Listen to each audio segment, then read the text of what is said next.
All right, I want to welcome everybody to Meet the Candidate.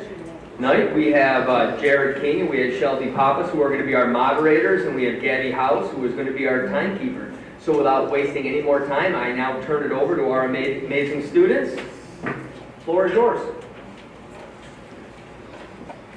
We are here tonight to meet our candidates for this year's board election. I'd first like to say thank you to the candidates for coming out tonight, Mr. Hoyt and Mrs. Sundet.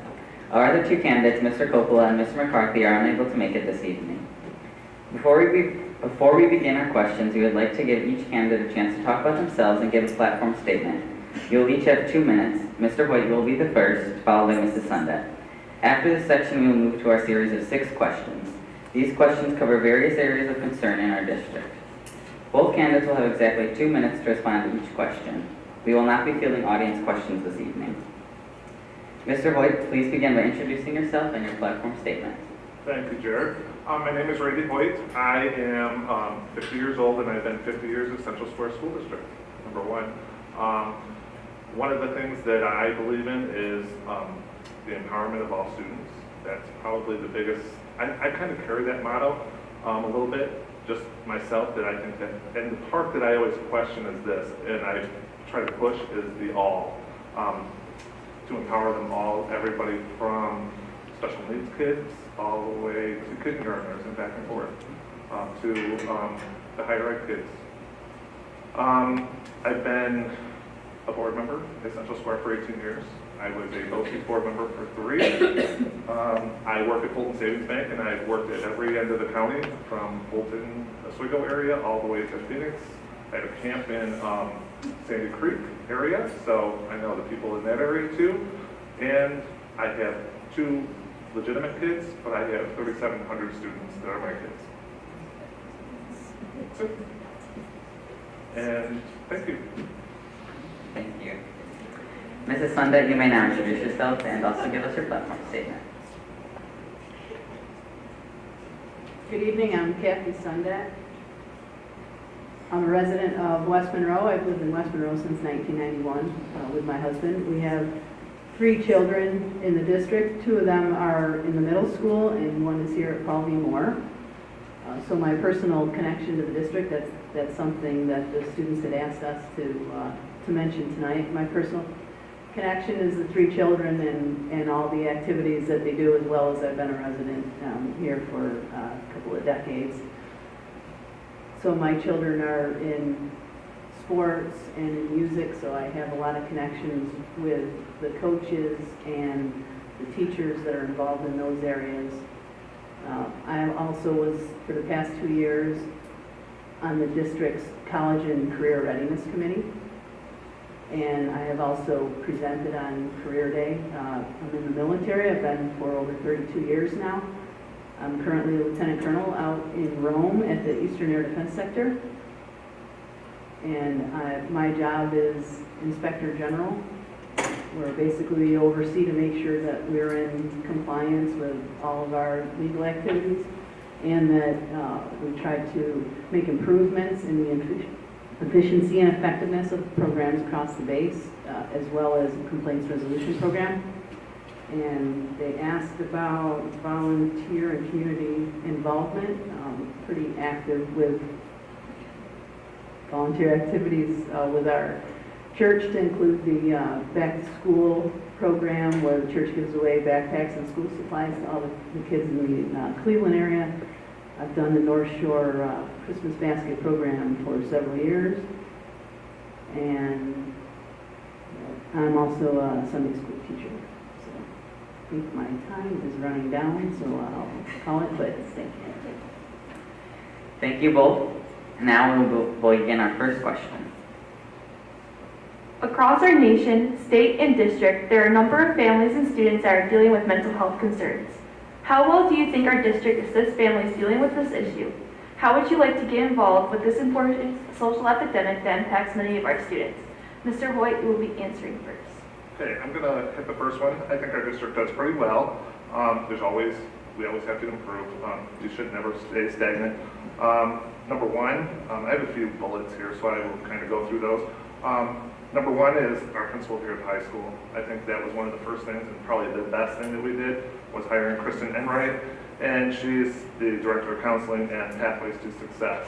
And I think she oversees all the counsel. The best part is her being able to oversee both PD Moore and Central Sport Middle School with the counseling piece. We also went and hired a Director of Student Support Services and Interventions. I think that was an awesome thing. And with that, they've stepped it up a little bit with putting multiple psychologists in every building. They still continue with the stop bullying programs at all the schools. They had mental health task force. You know, they've done the health and wellness programs.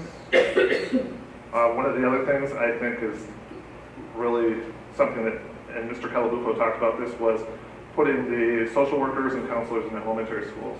I think that's going to be a major thing because I think you really have to stop it at the beginning when the kids are.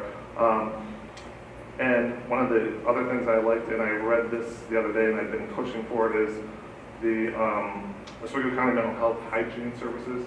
And I do remember an article that I just read about them doing some of that at the elementary schools in other districts. And one thing I want to encourage is the local governments to be involved in their education system more, especially in mental health. And I think I'm about done. Mrs. Sundett, you may answer the question.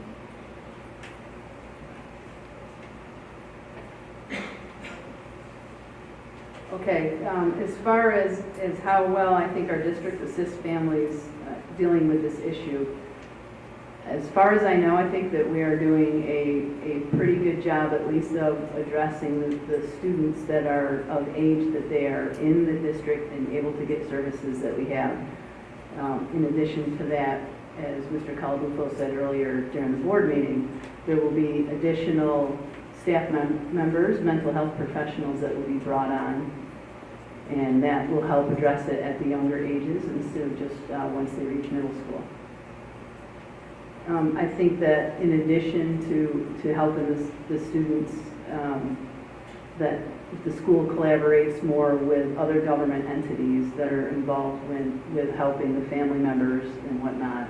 That is another way that the district can reach out and be involved to better our students' lives and to help with this mental health issue.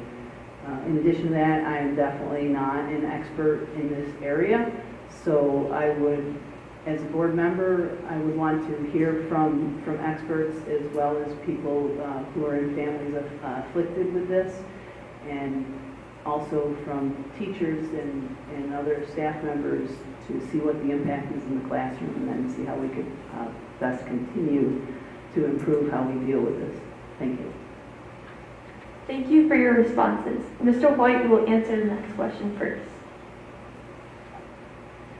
Our current board has been very dedicated to making sure our schools and students are and feel secure over the past year. Living in the world today, we always need to be thinking and planning for the unexpected event. What is the next area related to safety and security across our district that you feel the board and district needs to address/develop? What experience, resources, or ideas would you bring to the district as a board member? Okay, my experience, first thing, I was in 3 robberies, so I've had 2 guns looked at me, so that gives me a little edge on people and security. It's not a fun thing. One of the things, and Mr. Calabufo can attest to this, one of the things that I push for is the safety and security of the students. When the last robbery happened when I was in Constantia, on my way from Brewerton to Constantia, the first person I called was him to make sure that they knew that this robber had traveled with a gun down the trail to toward Constantia Elementary School. So at that time, he put the school in lockdown. The other time was when I don't know if you guys remember, if you guys may not, was when the escapees from up north escaped, and they didn't know where they were. Because of where I live, my location is a priority to me. I watch the school a lot. Mr. Calabufo had told me that they were having practice, so he called me up and he goes, "Hey, can you help me?" And I'm like, "Yeah." I walked over to the school and we escorted every student that was at practice that night to their cars to make sure, and we called every parent to make sure that they knew that their kids were leaving early. So security, is really number one with me. You'll see me around, and Jared, you can attest. I've been driving around with my four-wheeler. I watch the school district a lot.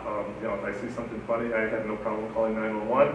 One of the biggest things I think that the school district needs to do is continuous training. Sometimes if you get a little bit laid back, that sometimes will affect you.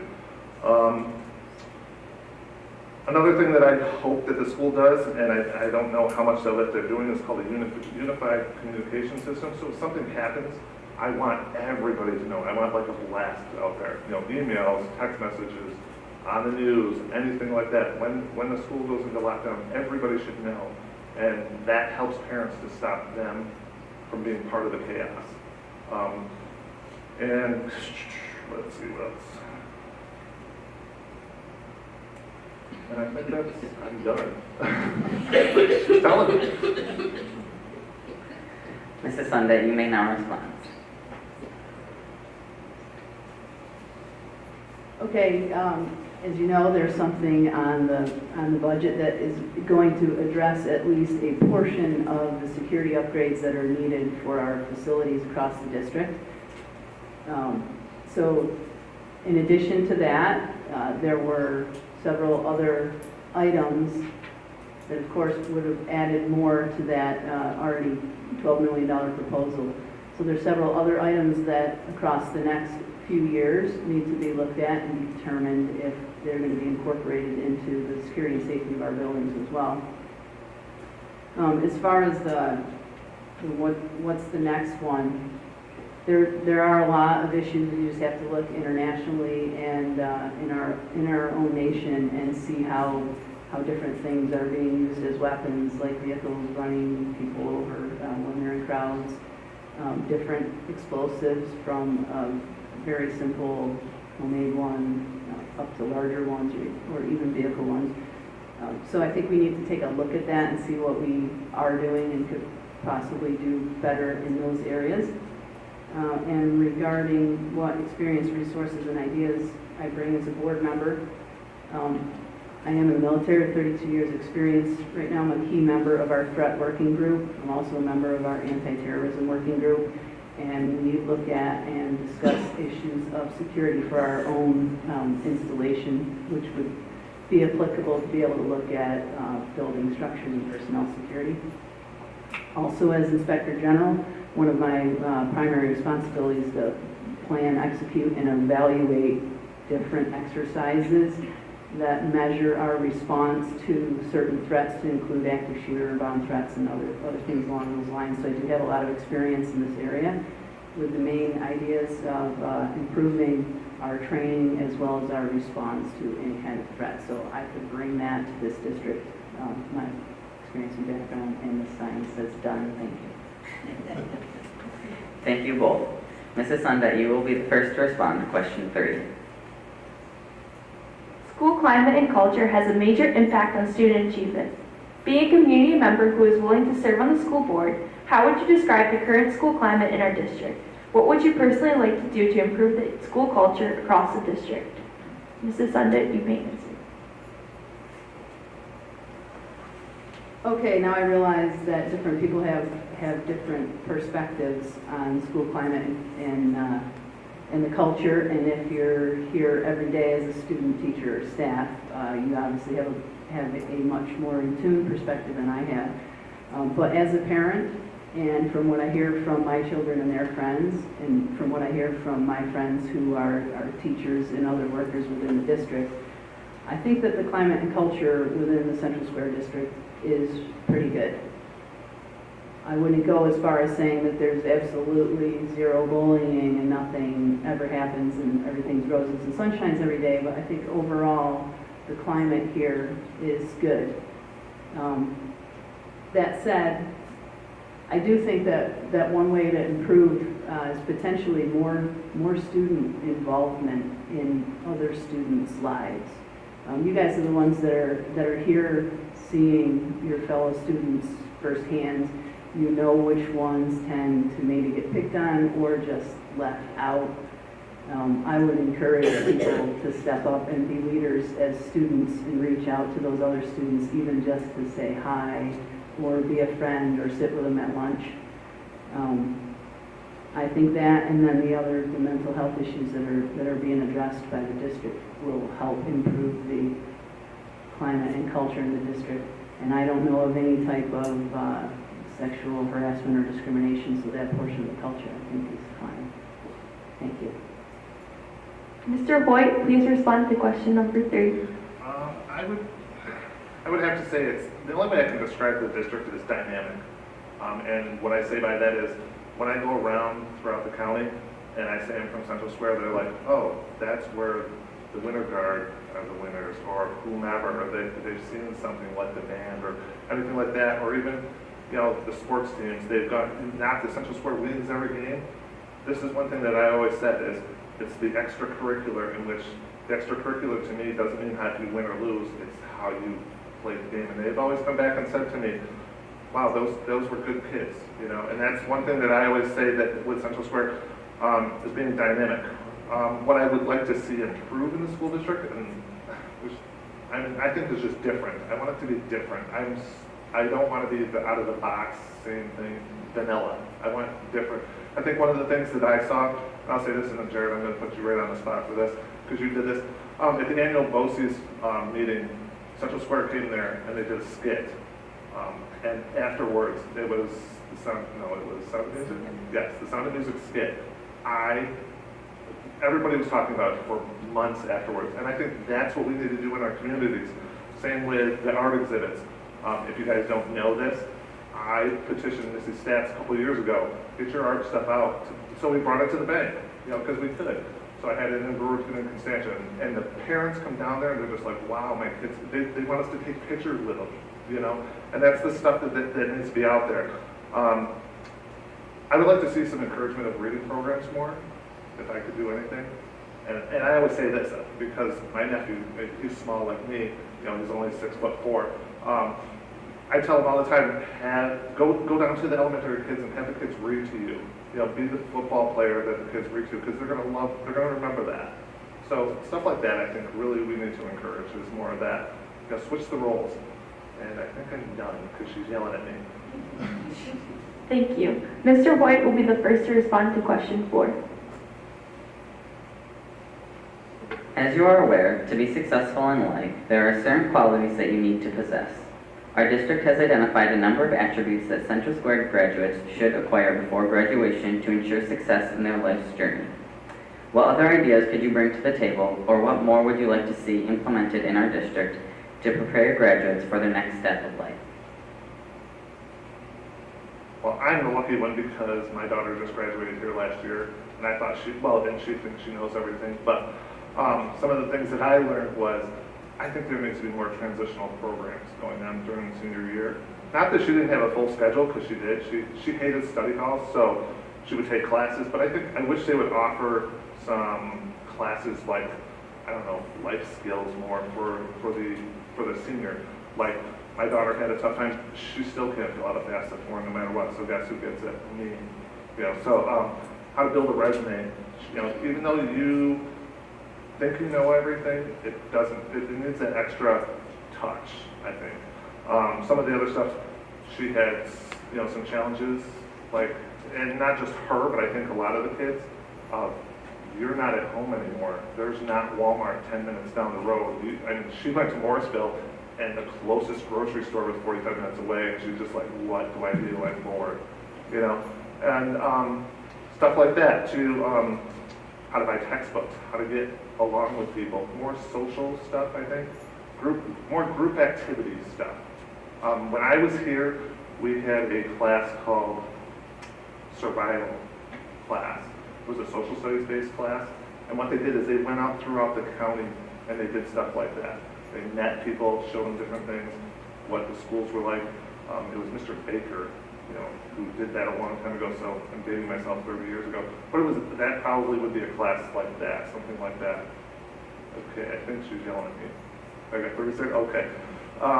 Some other things, one of the things if we could implement is this, and I've said this to a lot of people, we need to teach the kid that it's okay to fail. It's okay to make your mistakes. I tell my kids this all the time. I'm like, did you learn something from that? Yes. Well, Dad, I made a mistake. That's okay. Did you learn from it? Yes, I did. then it's okay to learn something. You know, if you have 100 average all the time, what have you really learned? Oh, I know how to read a book and I can pass the test. That's it. Okay. Thank you. Mrs. Sundet, you may now respond to question number 4. Okay, as I said in my introduction, for the past 2 years, I was part of the College and Career Readiness Committee, and that's actually the committee that came up with all of the attributes that were broken into those 4 major categories for Central Square learners. So that was, I think, a fun group, and I think we put in a lot of time developing the list of those attributes and then trying to sort them out. And then the district did a terrific job of actually grouping them and figuring out ways to move forward. And so now that committee's actually done with for now. But I think it was a step in the right direction. I've heard teachers talking about it. I've even heard my children talking about a couple of times how they're actually employing these new attributes in the classroom already. I think the Achieve time that they use in the middle school is probably a good time to be able to incorporate some of those extra things that weren't part of the curriculum that now we're looking to have instilled starting right from kindergarten through 12. Part of what the district's doing is figuring out how do they get those different attributes instilled in our students starting from day one when they enter the district's schools. And I think one of the big things that needs to be looked at is more inclusive STEM education. As a nation, I think we're falling behind some other nations regarding those areas. So the science, technology, engineering, math, that utilization of that in the classrooms, as well as preparing students to go into the workforce in those types of jobs. And a lot of what Mr. Hoyt was saying that he wished his daughter, who just graduated, had received, we talked about doing also. We talked about resumes and interview skills and things like that, and I have 5 seconds left, so I guess I am done, but thank you. Thank you for your response. Mrs. Sundet, you will be the first to respond to the 5th question. Our district is in the middle of a huge building renovation plan. What part of the building plan is most important to you and why? How do you see yourself contributing to what has already been put in motion in regards to the building project? You may respond now. All right, so my answer is based on the assumption that we're not talking about the one that's up for vote. We're talking about the one that's actually the capital project that's been underway for the last couple of years, correct? Okay, thank you. All right, so which one is most important to me and why? That's an interesting question because there was a lot of work that needed to be done to keep our building structurally sound. There was different roofing, building improvements and stuff, but it's kind of the boring stuff. It's needed, but it's the boring stuff. So to me personally, what is going to happen in the auditorium, I think is going to be fantastic. I have been at other districts where I see a very nice layout of that. When my son was at all-district band this year, that was a great setup. So I think that is going to be exciting. It's also something that a lot of our community members come and watch the plays or the concerts, even if their children are not performing. So I think it's something that involves our community as well. In addition to that, my oldest child runs 2 seasons that, I guess indoor track doesn't really use the track, but she runs all 3 seasons, so the track for outdoor track is a huge thing and an improvement. We're going to be able to host sectionals this year. That's something we would have never have been able to do with the old track. And that gets a lot of publicity. It also maybe a chance for the Booster Club to earn a little more on snacks or whatnot. But I think just the community involvement involved in having something as large as sectionals held here is a very nice addition that we can now accommodate. And as Mr. Caldenfo said earlier, fixing the turf so you don't have students getting hurt on a turf that was too hard and could potentially lead to injuries or concussions. So really, I guess I'd say the auditorium and the track and the football field down here. So I am done, thank you. Mr. Hoyt, please respond to question number 5. Mine's gonna be a little different because I'm focused more on what's coming, or it could be part of both. Some of the things that me as a board member, what I would be, and I kind of was with the community safety meeting, is being an active participant, asking questions, questioning the level of security. We got into some of that discussion when we were at that community thing. But the biggest part for me is the Armor One piece. I want to know more about what's being trained. You can put anything in here. Like you can put a computer in here. I use this with technology. When we did the technology piece, they gave everybody a computer, but they didn't train anybody how to use it. So what good is that computer if you don't know how to use it? You need those soft skills. I want to see more of the Armor One piece with the training, what's going on when something, when an active participant is here. And I never want this to happen in any building, but it's more than just the person coming in that's shooting up the building. There's, like, what if there's an irate parent, stuff like that. All of that stuff when it comes in. When you do a lockdown, why are you doing it? What the actions that the teachers are doing or the staff. And the part, I wanted all the people trained though. I wanted from Mr. Calabuth, who was the superintendent, all the way down to the lunch lady.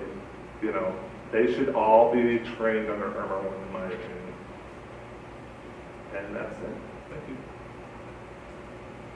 Thank you. Mr. Hoyt will be the first to respond to question number 6, our final question of the night.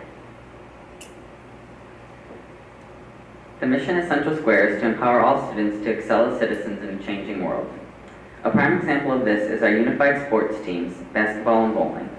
What are your thoughts on unified sports or any other opportunities to provide students with disabilities the opportunity to participate in clubs, activities, and sports that the general education students can do? Well, I'm all for unified sports.